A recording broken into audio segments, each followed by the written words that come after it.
2001 மற்றும் 2009 ஆண்டுகளில் ஐரோப்பிய விண்வெளி ஏஜென்சியின் புரோபா 1, புரோபா 2 செயற்கைக்கோள்கள் இஸ்ரோவால் வெற்றிகரமாக விண்ணில் செலுத்தப்பட்டன. அதன் தொடர்ச்சியாக தற்போது புரோபா 3ஐ இந்தியாவின் விண்வெளி நிறுவனமான இஸ்ரோ வரும் டிசம்பர் 4 விண்ணில் செலுத்த இருக்கிறது.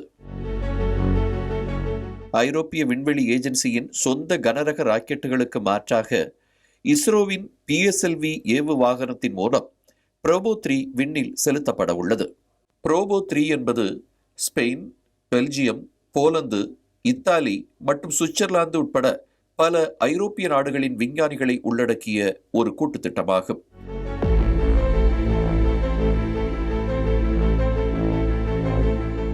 €200 மில்லியன் செலவாகும் என மதிப்பிடப்பட்ட இந்த பணி 2 ஆண்டுகளுக்கு நீடிக்கும் என எதிர்பார்க்கப்படுகிறது. இந்த காலகட்டத்தில் ஒவ்வொரு ஆண்டும் சுமார் 50 செயற்கை சூரிய கிரகணங்களை உருவாக்க திட்டமிடப்பட்டுள்ளது. அவை ஒவ்வொன்றும் சுமார் 6 மணி நேரம் நீடிக்கும் வகையில் செயல் திட்டம் உருவாக்கப்பட்டுள்ளது. 200 கிலோ எடையுள்ள ஆக்கில்டர் செயற்கைக்கோள் மற்றும் 340 கிலோ எடையுள்ள கரோனோகிராஃப் செயற்கைக்கோள் என 2 செயற்கைக்கோள்களை உள்ளடக்கியதாகும்.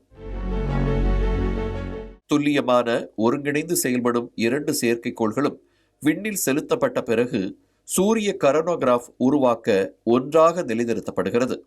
புரோபா 3 பூமியிலிருந்து 600 முதல் 60,530 கிலோமீட்டர் உயரத்தில் 19.7 மணி நேர சுற்றுப்பாதை காலத்துடன் அதிக நீள்வட்ட சுற்றுப்பாதையில் நிலைநிறுத்தப்படுகிறது.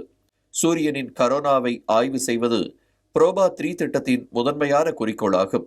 இது 2 மில்லியன் டிகிரி ஃபாரன்ஹீட் வரை அடையக்கூடிய அதன் தீவிர வெப்பநிலையை ஆய்வு செய்ய இருக்கிறது.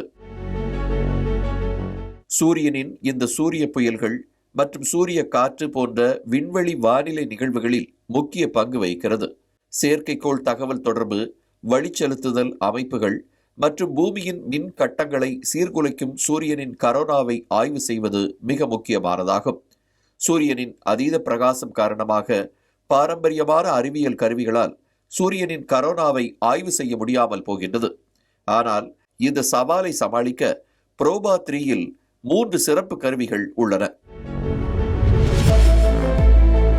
முதல் கருவி சூரியனின் தீவிர ஒளியை தடுக்க 1.4 மீட்டர் அளவிலான வட்டை போன்றது. இது கரோனாவை நெருக்கமாக ஆய்வு செய்ய உதவுகிறது. இரண்டாவது கருவி டிஜிட்டல் அப்சல்யூட் ரேடியோமீட்டர் தாரா என்பதாகும். இந்த கருவியானது சூரியனின் மொத்த ஆற்றல் வெளியீட்டை தொடர்ந்து அளக்கவும் மொத்த சூரிய கதிர்வீச்சு பற்றிய தரவுகளை சேகரிக்கவும் உதவுகிறது. மூன்றாவது கருவி 3D எனர்ஜெட்டிக் எலக்ட்ரான் ஸ்பெக்ட்ரோமீட்டர் ஆகும். இது சூரியனின் ஒளி பூமியின் மீது பட்டைகள் வழியாக செல்லும் போது எலக்ட்ரான் பிளக்ஸ்களை அளக்க உதவுகிறது. கரோனோகிராஃப் செயற்கைக்கோள் ஆக்கில்டர் செயற்கைக்கோளின் நிழலில் நிலைநிறுத்தப்பட்ட தொலைநோக்கி போல விண்ணில் செயல்படும். இது சூரியனின் கரோனா மற்றும் பிற அம்சங்களை துல்லியமாக படம் பிடித்து பூமிக்கு அனுப்பும். புரோபா 3 இந்திய விண்வெளி துறையின் உயர் தொழில்நுட்ப மைல்கல் ஆகும். மேலும் இஸ்ரோவின் குறிப்பிடத்தக்க சாதனையாகும்.